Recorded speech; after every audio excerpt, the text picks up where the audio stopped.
Good morning, all of you. Today we will discuss a lament.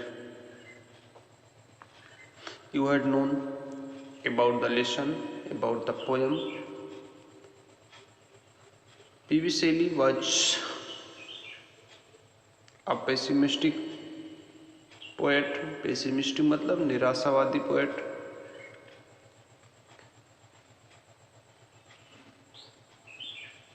In his youth, he realized that he cannot live in this world long time. अपनी अवस्था में ये महसूस करते हैं PB शेली, जो इस लेमेंट नाम के पोएम के कंपोजर हैं, वो ये अपनी युवावस्था में 29 एज की अवस्था में वो महसूस करते हैं कि वो इस संसार में अधिक लंबे समय तक जीवित नहीं रह सकते. His pleasure of life has been gone and he felt very weakness. उनकी युवावस्था का सुख चैन उनकी लाइफ से जा चुका था. वो काफ़ी अपने आप को कमज़ोर महसूस करते हैं और उस अपनी फीलिंग्स को इस पोएम में उन्होंने व्यक्त किया है. Okay, let us start.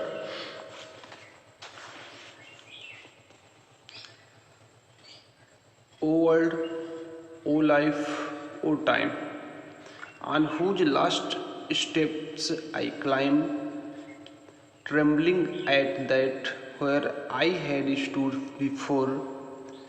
When will return the glory of your prime? No more, oh nevermore. Okay, एक एक का अर्थ समझे. उसके बाद लास्ट मतलब पास्ट की बात करें, पिछले. स्टेप्स मतलब होते कदम, पैर की बात. क्लाइम मीन्स होता है गो अहेड, मतलब गो ऊपर जाना. ट्रम्बलिंग मीन्स होता है कांपना, लड़खड़ाना, जिसे बोल सकते हैं सटरिंग. सटरिंग मीन्स होता है कांपना, लड़खड़ाना. स्टूड मतलब स्टैंड का सेकेंड फॉर्म, खड़े होना. रिटर्न मीन्स यू नो, है ना, गो बैक. ग्लोरी मीन्स होता है प्रसिद्धि, है ना. Prime means the age of youth. Okay, first of all recognize figure of speech in the line. Exclamation mark. If lifeless or dead person was addressed, direct addressed as a living person, then in the line apostrophe is used, and apostrophe used in apostrophe figure of speech. ये चार यहाँ पे ये चिन्ह है. अगर ये कहीं पे लाइन में लगा है, यहाँ भी देख सकते हैं, तो आप समझ जाओ apostrophe यूज किया गया है. ठीक है, फिगर ऑफ स्पीच को आप क्लियर कर लें. चलिए इसका हिंदी में पहले अर्थ समझे. यहाँ पे कवि संसार को, अपने पिछले संसार को याद करता, उसको संबोधित कर रहा है. ओ लाइफ अपने जीवन को, अपने पिछले जीवन को संबोधित कर रहा है, अपने पिछले बीते हुए समय को संबोधित कर रहा है. कह रहा है, हे संसार, जीवन और समय. On whose last steps I climb, जिस अंतिम पड़ाव पर मैं पहुंचा हुआ हूँ, चढ़ा हुआ हूँ, अर्थात दैट मीन्स जहाँ पे आज मैं स्टैंड किया हूँ, जिस अवस्था में आज मैं पहुंचा हुआ हूँ. ट्रेम्बलिंग एट दैट, वहाँ पर आज मैं कांप रहा हूँ. ट्रेम्बलिंग मतलब उनके पैर आज वहाँ पे लड़खड़ा रहे हैं. दैट मीन्स ये कह रहा है कि पिछले अपने समय को यहाँ पे से याद करते हुए कह रहा है कि आज मैं जिस अवस्था में पहुँचा हुआ हूँ, वहाँ पे आज मैं कमज़ोर कमजोरी, अपने आप को कमजोर महसूस कर रहा हूँ। वहाँ पे मेरे पैर आज लड़खड़ा रहे हैं। जहाँ पे मैं अपनी अवस्था में काफ़ी दृढ़ता से खड़ा हुआ करता था, लेकिन आज मैं वहाँ पर काँप रहा हूँ। Where I had stood before, जहाँ मैं पहले खड़ा हुआ करता था। कह रहे जहाँ मैं पहले खड़ा हुआ करता था, दैट मीन्स जिस पॉइंट में मैं दृढ़ता से खड़ा हुआ करता था, जिस काम को मैं दृढ़ता से कर सकता था, आज मैं उस काम को नहीं कर पा रहा हूँ। वहाँ पे मैं लड़खड़ा रहा हूँ। When will return the glory of your prime, कब तुम्हारे युवावस्था के वैभव वापस आएंगे, अर्थात दैट मीन्स बीता हुआ समय वापस कब आएगा। नो मोर, कह रहे शायद अब नहीं आएगा। यहाँ पे फिर अपने आप से क्वेश्चन कर, नो मोर ओ, अरे कभी नहीं वापस आएगा, नेवर मोर, और वापस कभी नहीं आएगा। मतलब ये अपने पिछले समय को संबोधित कर रहा है और वहाँ से ये कह रहा है कि आज जिस अवस्था में पहुँच चुका हूँ, जिस कंडीशन में पहुँचा हुआ हूँ, जहाँ मैं पहले पहुँचता था और किसी चीज़ का, किसी मुसीबत का दृढ़ता से मैं सामना करता था, आज लेकिन मैं वहाँ पे काँप रहा हूँ। ओके, एक्सप्लेनेशन क्या होगा इसका, चलिए इसका कॉन्टेक्स्ट क्या होगा।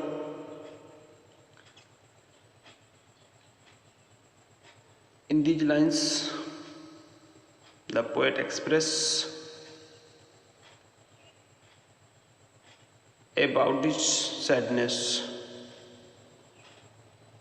because the world and his life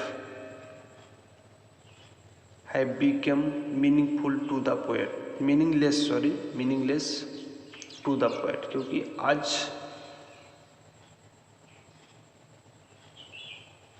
कवि के संसार और उसके जीवन के लिए ये संसार मीनिंगलेस हो चुका है, उसका कोई मतलब नहीं है। He has no joy in his life, उसके जीवन में कोई खुशी, कोई आनंद नहीं है।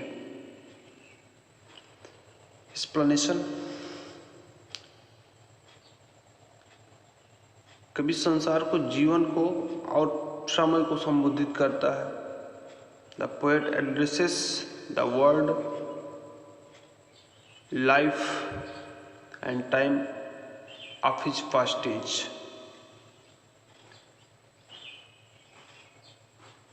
These words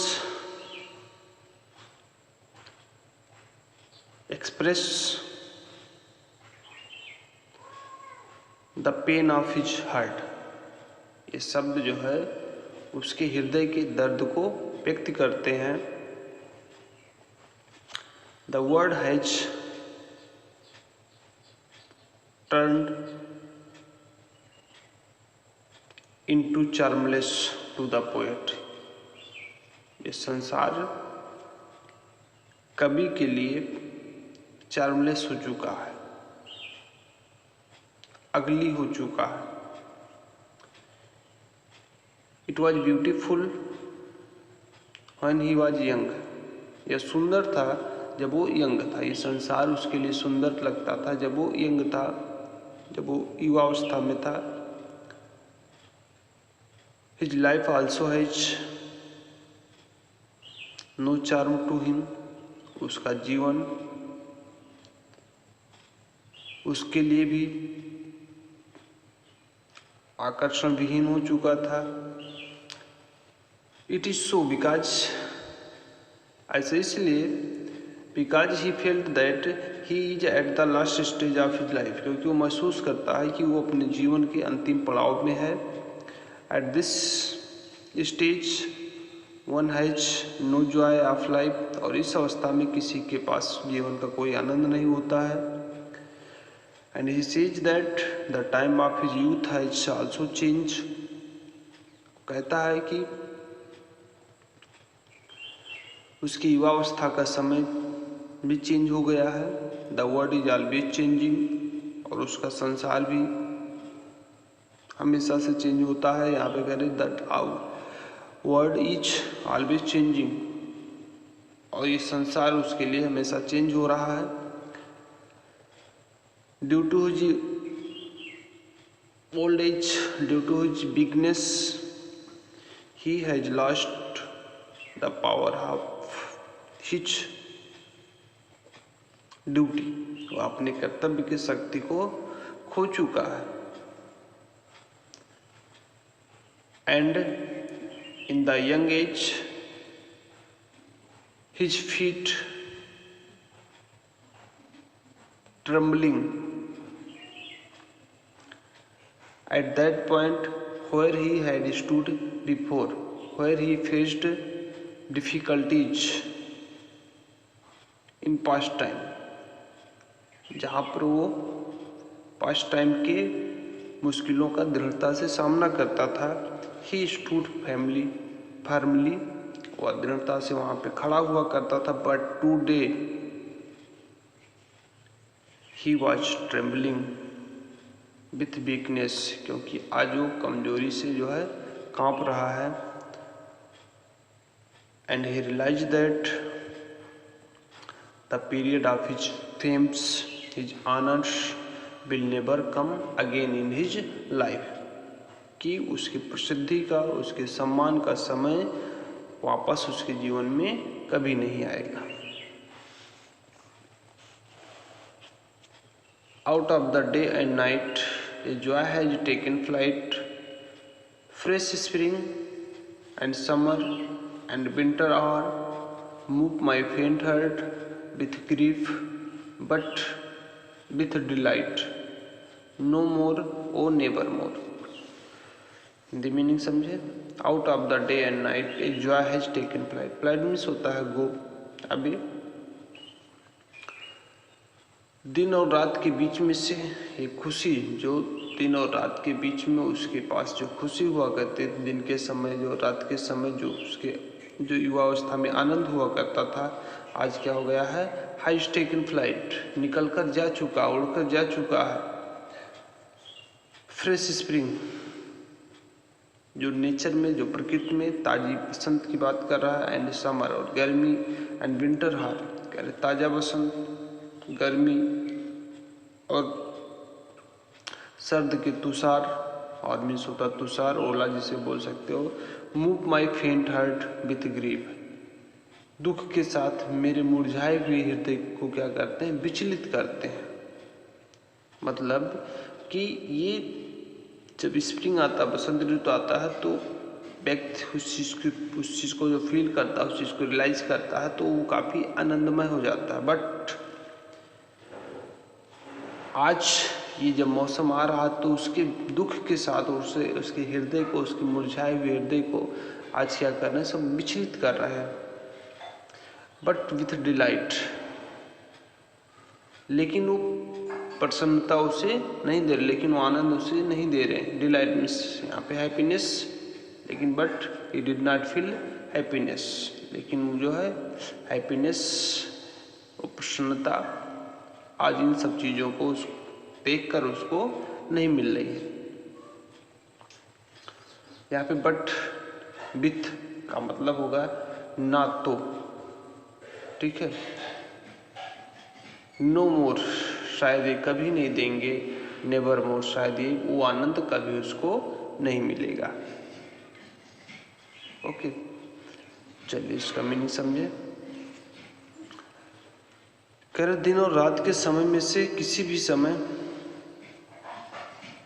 आज इस कंडीशन पे पहुंच चुका है कि जो दिन में खुशी होती है, जो रात में खुशी होती है किसी व्यक्ति के लिए, आज ये सब उसके लिए आनंद विहीन हो गया है। ये सब चीज़ जो नेचर में, जो नेचर का परिवर्तन होता है, उस चीज़ को देख के जो चीज़ वो देखता था, उसको युवावस्था में जो खुशी प्रदान होती थी, आज ये सब चीज़ें देखकर उसके मुरझाए हुए हृदय को, उसके कमज़ोर हृदय को आज सब दुख के साथ विचलित करते हैं।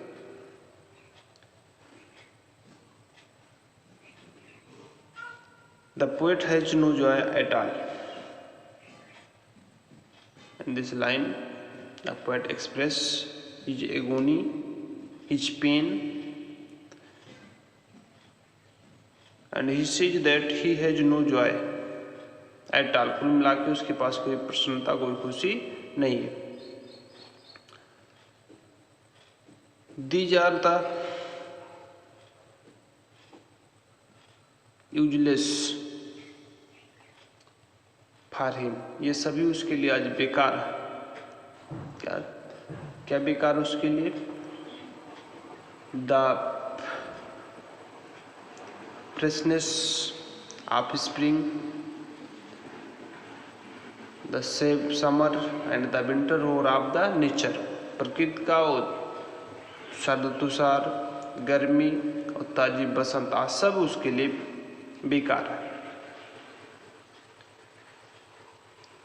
नेचर कंटेन्स ऑल जॉयज,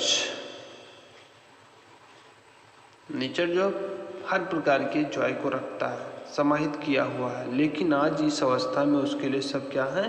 बेकार है। Fresh spring means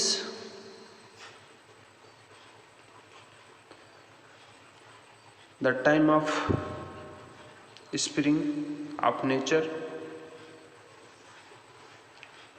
the time of summer of nature, the time of winter of nature, all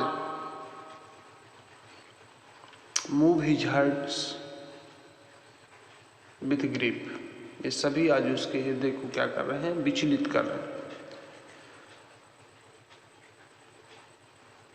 All these qualities of nature did not give him joy, और प्रकृति की ये सभी प्रसन्नता उसको आज उस प्रकृति की ये सभी आनंदमय चीजें आज उसको क्या कर रहे हैं? विचलित कर रही हैं।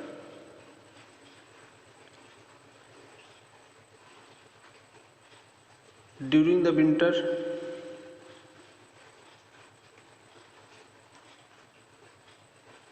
when he was youth,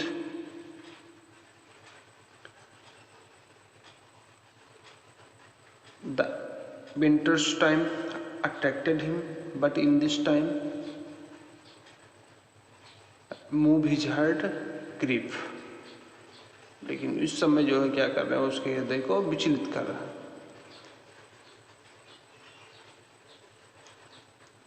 All the subjects of nature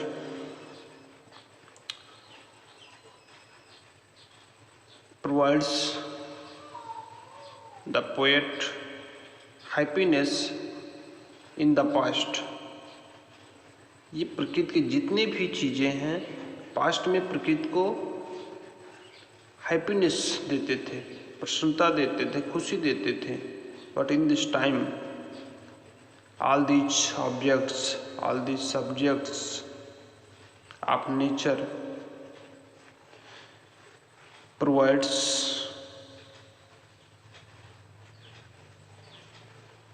sorrow to his heart, to his faint hearts, आज ये सभी उसके हृदय को, उसके मुरझाए हुए हृदय को क्या कर रहे हैं? पेन कर रहे हैं, दर्द दे रहे हैं।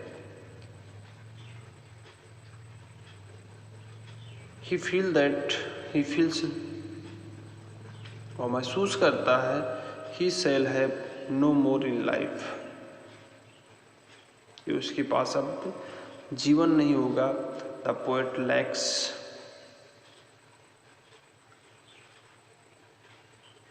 all the agony in his hearts, कभी अपने हृदय में इस प्रकार की एगोनी को, इस प्रकार के दर्द को लैक्स करता है, वहाँ पे इन सब चीज़ों को वहाँ खो देता है, और अपने हृदय में वो सभी प्रकृति की जितने भी थिंग्स हैं, फ्रेश स्प्रिंग, समर, विंटर, ये सभी आज इन सब चीज़ों को देखकर विचलित होता है। Thank you.